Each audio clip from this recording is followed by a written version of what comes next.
It feels really good. It feels amazing. She feels much more of this world than the world that she was really in.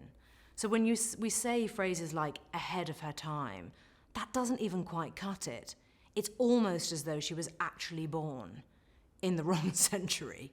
She feels so relevant to today, and her voice is so much more powerful than the majority of even high-profile women I know who know how to use their voices and know how to look out for one another. None of us can top Lee Miller. So that's why we need this story to keep our hopes up, to keep us inspired. It's a difficult time. It doesn't matter where you come from, what your life is like, whether you're privileged or not. These are strange times to be living in. And as women, and as a younger generation of women, those girls, fuck me, they need people to look up to. We have to keep showing them that and giving them that voice and showing them the way and teaching them how to use their voices. And that's what Lee Miller did. That blows my mind. Completely blows my mind. Lee had been done a great disservice in many ways by just the patriarchy and how the world was. You know, there were, as we know, fewer opportunities for women. There really weren't that many female photographers at that time, or certainly not as many as the men. And Lee was a woman who was so intrinsically true to who she was. And that's one of the things about her that I absolutely love and myself feel inspired by. It's hard to feel inspired by extraordinary women because we want to feel completely taken by them. I'm so taken by her, how she lived, how she was free with her body, with her affection, with her opinions about things, with telling the truth, speaking the truth, teaching other people how to do that. It is unbelievable. It's everything I live for.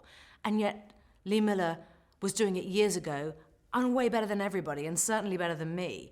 And so to be playing someone who I truly admire, adore, look up to and aspire to be even a little bit like, it's the most enormous privilege. So this project started, I had heard of Lee Miller. I knew who she was. I didn't know a huge amount about her. I certainly didn't know nearly enough about her experience during the war.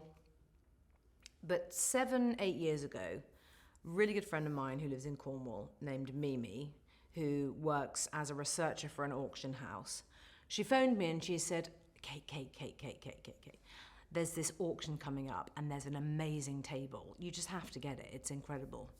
I love old tables. I don't particularly collect them, but I just love old tables, love cooking and hosting and big meals. And she said, you have to get this table. I said, why? What is it? She said, it's incredible. It's just come out of a house. Someone died and we're selling the estate. And all this incredible furniture. The house was originally owned by Annie Penrose, who was the sister of Roland Penrose, who was married to Lee Miller. Do you know who Lee Miller was? I said, oh, yeah, I do. Anyway, this table, this incredible table, it's one solid slab of wood, very, very detailed knots and whorls of the tree bark in the top of it.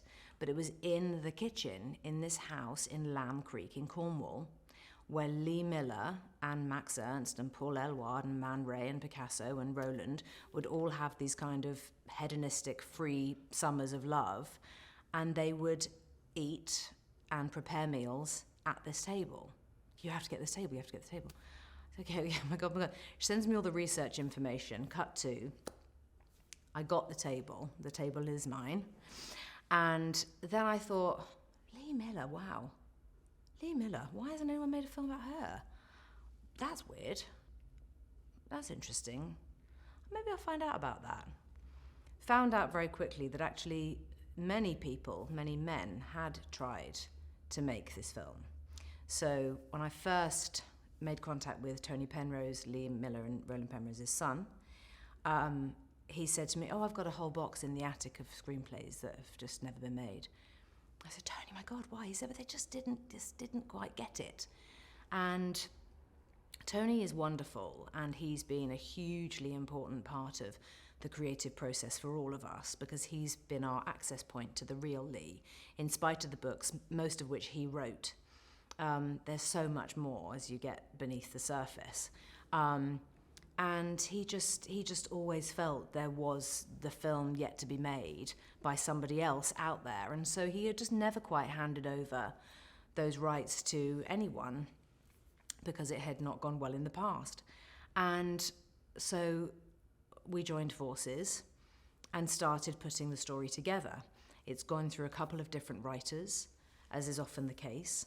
But what's really interesting about our screenplay now and the process of putting the film together is that actually so much has changed historically in the world since we started making this story and putting it together, that actually I think that has slightly helped us and almost enhanced the story that we're trying to tell, that was Lee's story, Lee's true story, and who she was, this great champion of other women. For example, the Me Too movement has happened since we've been putting this screenplay together. And now, of course, the war in the Ukraine. And so people are seeing not just women and how we hear and receive and crave women's stories in a whole other way, but the sense of powerful unity that we all feel for those voiceless victims in the Ukraine it's a global coming together that everyone feels. And that was something that Lee Miller desperately tried to do. So the process of putting the film together is something I'm immensely proud of because it has been detailed, it has been done with a lot of love and a lot of care. And only when we got the screenplay right did we decide, okay, let's go and try and get this thing financed. And we did, and here we are. So it does feel kind of amazing. Go. モデルから報道写真家へ I've seen your photographic work. カメラに記録したのは戦場だった。 The ministry thought they may disturb people. People need to move on. This little girl in a death camp. How does she move on? なぜ第二次世界大戦の最前線で撮り続けたのか。リー・ミラー、彼女の瞳が映す世界。